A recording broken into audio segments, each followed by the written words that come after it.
गांव के कोने में एक छोटी सी चाय की दुकान थी। हर सुबह वहां से धुआं उड़ता, चाय की खुशबू फैलती और लोग चाय की चुस्कियों में अपनी जिंदगी की बातें घोलते थे।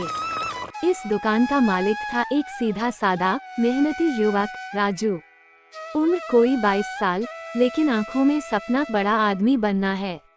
ऐसा आदमी जिसे लोग सिर्फ उसकी चाय के लिए नहीं, उसके नाम के लिए याद रखें। राजू बचपन से ही मेहनती था। उसके पिता गांव में खेतों में मजदूरी करते थे और मां दूसरों के घरों में झाड़ू पोंछा करती थी। गरीबी के कारण राजू की पढ़ाई 6वीं के बाद छूट गई, लेकिन उसने हार नहीं मानी।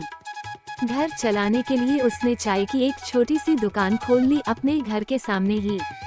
टीन की पुरानी छत, लकड़ी की बेंचें और दिल से बनी चाय। राजू की चाय में सचमुच जादू था। गांव वाले कहते, राजू, तेरी चाय में ऐसा स्वाद है जैसे शहर की बड़ी दुकानों में भी नहीं मिलेगा। अरे भैया, चाय में नहीं, नीयत में स्वाद है। पर राजू के सपने सिर्फ इस गांव तक सीमित नहीं थे। जब कोई यात्री शहर से आता और अखबार या मोबाइल में शहर की खबरें दिखाता, तो राजू बड़े ध्यान से सुनता। उसे पता चला कि बड़े शहरों में कैफे होते हैं, जहां लोग लैपटॉप पर काम करते हैं, किताबें पढ़ते हैं और वहां 100-200 रुपए की कॉफी पीते हैं। राजू सोच में डूब गया। क्यों ना मैं भी ऐसा कुछ करूं? एक दिन मेरी भी अपनी चाय कैफे हो। बस फिर क्या था, राजू ने थोड़ा थोड़ा पैसा बचाना शुरू किया। दिन में दुकान चलाता और रात में YouTube से बिजनेस सीखने लगा। अंग्रेजी नहीं आती थी, लेकिन वो वीडियो बार बार देखता, सुनता और समझने की कोशिश करता। फिर एक दिन गांव में एक NGO आई जो युवाओं को कंप्यूटर और बिजनेस ट्रेनिंग देती थी। राजू ने भी फॉर्म भर दिया। अब वो हर दिन 2 घंटे ट्रेनिंग पर जाता और डिजिटल मार्केटिंग व सोशल मीडिया सीखता। 2 साल बीत गए।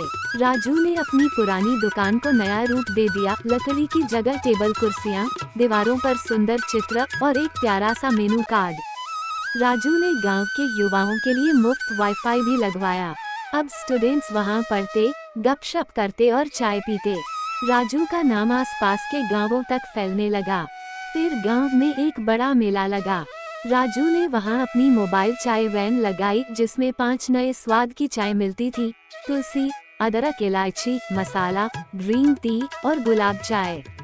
लोगों ने खूब तारीफ की। उसी मेले में एक शहर के बिजनेसमैन ने राजू को देखा। उसने कहा, राजू, मैं एक कैफे खोलना चाहता हूँ, पर मुझे ऐसा पार्टनर चाहिए जो ईमानदारी और मेहनत में नंबर 1 हो। क्या तुम मेरे साथ काम करोगे? सपने दिखाने वाले तो बहुत मिले साहब, पर साथ देने वाला कोई नहीं मिला अब तक। आप जैसे लोग ही सपनों को उड़ान देते हैं। 1 महीने बाद राजू ने शहर के पास एक छोटे कस्बे में अपनी पहली चाय कैफे खोली। नाम रखा गया राजू की चायशाला। चायशाला में वाईफाई, किताबें, लोकल संगीत और गांव की यादों से भरी दीवारें थीं। राजू अब सिर्फ चाय वाला नहीं, एक उद्यमी बन चुका था। राजू ने अपने गांव के 3 और युवाओं को नौकरी पर रखा और उन्हें भी ट्रेनिंग दी। कुछ महीनों बाद वही NGO राजू को सम्मान समारोह में बुलाती है। स्टेज पर खड़े होकर राजू बोलता है, मुझे नहीं पता था कि चाय बेचते बेचते मैं इतना कुछ सीख जाऊंगा। अगर दिल में जिद हो तो रास्ते खुद बनते जाते हैं। मैंने सिर्फ एक काम किया, हर दिन कुछ नया सीखा और कभी हार नहीं मानी। आज राजू की 3 चायशालाएं हैं, गांव, कस्बा और शहर में। हर महीने वह गांव के बच्चों को फ्री वर्कशॉप कराता है, ताकि कोई बच्चा सिर्फ गरीबी की वजह से अपने सपने न छोड़े।